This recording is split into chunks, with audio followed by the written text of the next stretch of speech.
হয়েছে সেই কমিটির বিরুদ্ধে আপনারা আমাদের বাম পাশে কনভেনার এবং মেম্বার করা হয়নি আর আমরা কিন্তু যখন 31 সদস্যের যে কমিটি দিল নতুন করে কুতুবউদ্দিন আহমেদ জাকির সরকারের কাছে কোনো আমাদের দাবি নাই, কারণ তারা তো আমাদেরকে মাইনাস করতে যাচ্ছে, আমাদেরকে বাদ দিতে যাচ্ছে।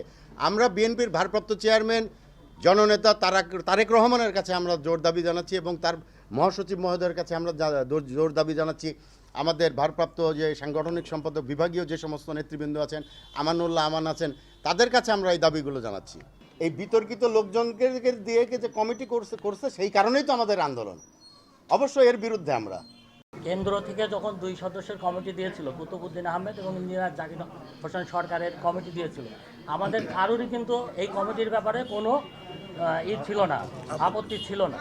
কিন্তু যখন 31 সদস্যের যে কমিটি দিল তখন থেকে কিন্তু আমাদের আপত্তি আছে। আমরা যেহেতু জেলা বিএনপিতে ছিলাম, আমরা খুকসা থেকে দৌলতপুর পর্যন্ত কাদেরকে মাইনাস করা হয়েছে আর কাদেরকে এই কমিটিতে আনা হয়েছে, যে কমিটিগুলো ঘোষণা করা হয়েছে, এটা জোর দাবি, জোর তদন্ত মানে চাই, আমরা চেয়ে এর একটা সুরাহা চাই। যারা ত্যাগী পরীক্ষিত, রাজনৈতিকভাবে নির্যাতিত হয়েছে, মামলা খেয়েছে, তাদের কোনো নাম সেখানে দেওয়া হয় না। আমাদের প্রতিবাদ সেই জায়গায়। আজকে সাংবাদিক ভাইদের কাছে একটি বক্তব্য, আপনারা চুলচেরা বিশ্লেষণ করবেন। যারা ত্যাগী পরীক্ষিত রাজপথের সৈনিক, তাদের ব্যাপারে আপনারা আপনাদের কলাম যাতে সুস্পষ্ট হয়। আমরা আমাদের এখানে আমাদের বক্তব্যে থাকবে, আমরা রাজপথে থাকব।